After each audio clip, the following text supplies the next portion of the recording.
Hello नमस्कार and welcome to curiously education. दोस्तों मैं हूं Prashant Mavani. I hope you learning good. आज हम बात करने वाले हैं एक बहुत ही इंटरेस्टिंग विषय के बारे में।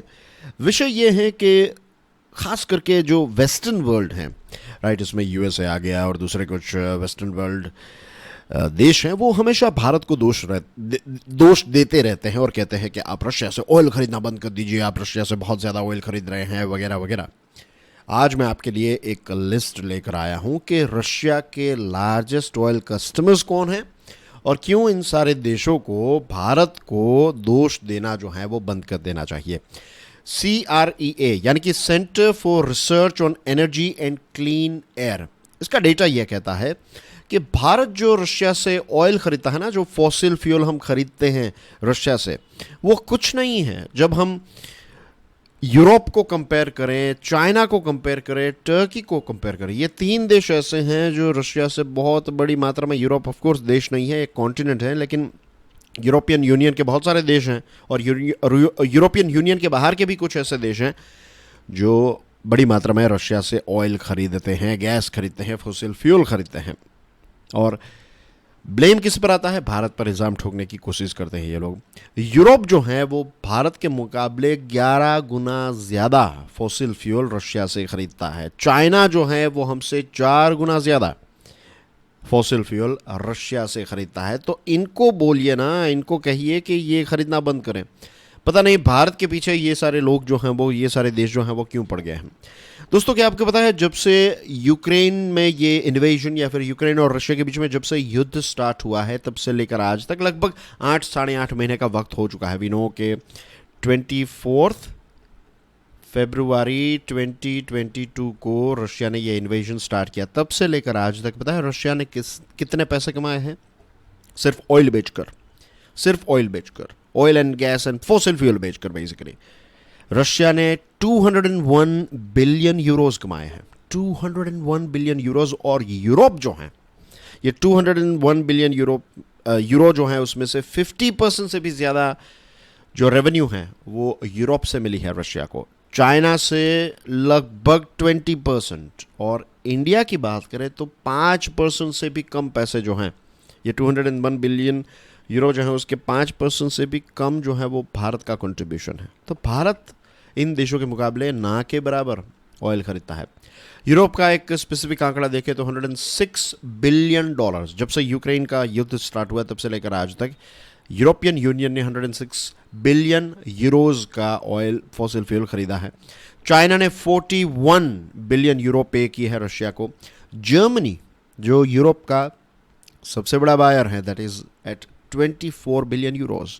Turkey 16.5 billion euros. Country wise देखा जाए तो नंबर 1 पर है चाइना, उसके बाद आता है जर्मनी, उसके बाद आता है टर्की, उसके बाद आता है, ये पेप्सी का लोगो नहीं है, राइट, ये एक देश का फ्लैग है, नेदरलैंड्स, राइट, उसके बाद आता है इटाली, उसके बाद आता है पोलैंड, और 7वें रैंक पर हमारा देश भारत है। And let me remind you, ये पोलैंड, इटली, नेदरलैंड्स, ये सारे छोटे छोटे देश हैं। हमारा देश जो है वो कितना बड़ा देश है, एज वी ऑल नो।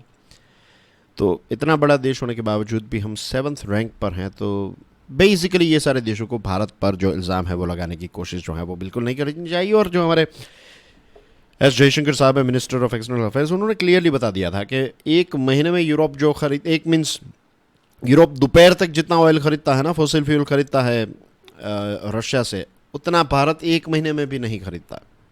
और इंडिया जो है वो रशिया से गैस नहीं खरीदता, हम जो है वहाँ से कोयला खरीदते हैं, वहाँ से पेट्रोल डीजल यानी कि क्रूड ऑयल जो है वो खरीदते हैं, लेकिन गैस हम नहीं खरीदते। This is just a GK for you.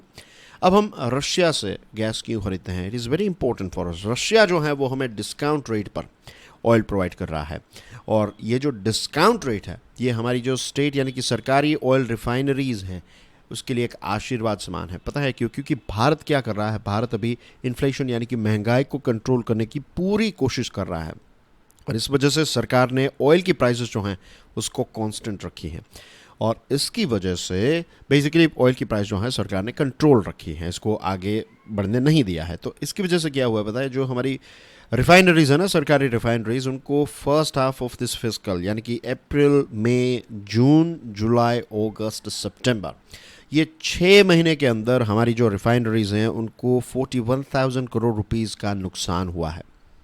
क्यों? क्योंकि ऑयल की प्राइस ज़्यादा है, रिफाइन करने के बाद जो उसकी कॉस्ट लगती है और जिस प्राइस में मार्केट में बेचा जाता है, तो इसकी वजह से इनको लॉस हो रहा है। ये लॉस कौन उठा रहा है? सरकारी कंपनीज है, सरकार उठा रही है, क्योंकि we need to fight inflation. तो डिस्काउंट रेट पर मिल रहा है, उसके बावजूद भी 41,000 करोड़ रुपीस का नुकसान हुआ है। सिर्फ रशिया के नहीं, ओवरऑल अगर हम देखा जाए जो ओवरऑल ऑयल मिला है, लेकिन डिस्काउंट में कुछ ऑयल मिल रहा है, तो that is a good news for us, isn't it? ये हमारे लिए, हमारी इकोनॉमी के लिए एक अच्छी बात है। अब दूसरी जो एक बुरी खबर है वो ये आ रही है कि ओपेक प्लस ग्रुप जो है वो क्रूड आउटपुट को कट करने वाला है, यानी कि प्रोडक्शन जो है वो कट करेगा। और ओपेक प्लस जो है वो आप समझ लीजिए लगभग दुनिया का 50% जितना ऑयल जो है वो ये ओपेक प्लस ग्रुप सप्लाई करता है। तो अगर ये प्रोडक्शन कम करेंगे, यानी कि सप्लाई कम होगी, यानी कि प्राइस जो है वो बढ़ेगी, तो ये प्राइस राइज जो है 2023 में भी हमें देखने को मिलेगी। पहले 6 महीने तक ऐसा अनुमान लगाया जा रहा है कि जुलाई 2023 तक प्राइस जो है वो ज़्यादा रहेगी। और जिस प्रकार से ये युद्ध चल रहा है, ऐसा लग रहा है कि युद्ध जो है वो भी एक लंबे समय तक 2023 में भी चल सकता है। प्राइस राइज की वजह से ओपेक प्लस जो है वो कट डाउन कर रहा है, और यूरोप पर भी यूएसए का काफ़ी प्रेशर है कि भाई आप उनसे कम ऑयल खरीदें। तो इस साल जर्मनी जो है वो लकड़ियाँ जलाएगा to heat up itself. Winter is just round the corner. Europe में ठंड जो है वो बहुत ज़्यादा पड़ती है, तो इसकी वजह से क्या होगा कि वो जो है वो गैस की सप्लाई उनको उतनी ज़्यादा नहीं होगी, तो इसकी वजह से जर्मनी लकड़ियाँ यूज़ करेगा, वुड यूज़ करेगा टू हीट अप इटसेल्फ। इसके साथ एक केमिकल कंपनी है, बहुत बड़ी कंपनी है BASF, तो उन्होंने चाइना में अपना एक प्लांट खोला है। और BASF का ये स्टेटमेंट आया है कि अगर फ्यूल की प्राइस जो है, फॉसिल फ्यूल की प्राइस इतनी ज़्यादा बढ़ती रही, तो फिर इनका ये बड़ा सा प्लांट जो है वो वायबल नहीं रहेगा। बिजनेस जो है वो लॉस ही जनरेट करेगा, वो केमिकल जो है वो पैदा नहीं कर पाएंगे। Volume of Russia's fossil fuel exports to EU has fallen by 60%। जो ऑयल और गैस और चीज़ें जो हैं वो यूरोपियन यूनियन रशिया से ख़रीदते थे, उसमें 60% ड्रॉप देखने को मिला है। जस्ट इमेजिन कि युद्ध से पहले वो कितना खरीदते होंगे, तो इसमें 60% का ड्रॉप है। और यहाँ पर एक प्राइस कैप जो है वो लगाने की बात आ रही है। तो प्राइस कैप अगर लगाई जाएगी तो ऑयल जो है वो और ज़्यादा एक्सपेंसिव हो जाएगा, ख़ास करके हमारे देश भारत के लिए। और इसी के साथ साथ रशिया ने यह भी कहा है कि अगर ये प्राइस कैप और ये सारी चीज़ें लगाने की कोशिश की तो हम पूरा ऑयल सप्लाई जो है वो करना बंद कर देंगे। अगर ऐसा होगा तो पर बैरल कॉस्ट जो है वो $200 पर बैरल, इतनी कॉस्ट भी हो सकती हैं।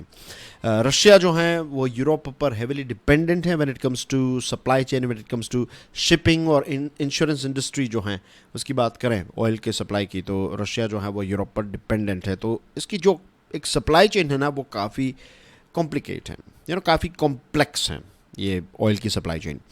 एंड प्राइस कैप के बारे में अब we have to wait and watch. Russia ने तो धमकी दी है, यूएसए जो है वो कह रहा है कि प्राइस कैप जो है वो हमें लगानी ही है।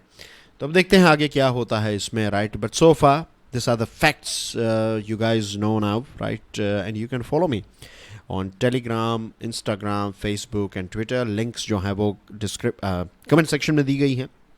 And do take action, please do make a difference. Video पसंद आया तो hit the like button, share the video with other people and do consider subscribing Curiously Education. This is Prashant माबानी signing off. फिर मिलूंगा आपको ऐसे ही कुछ interesting videos के साथ। तब तक के लिए enjoy your studies. God bless you all. जय हिंद।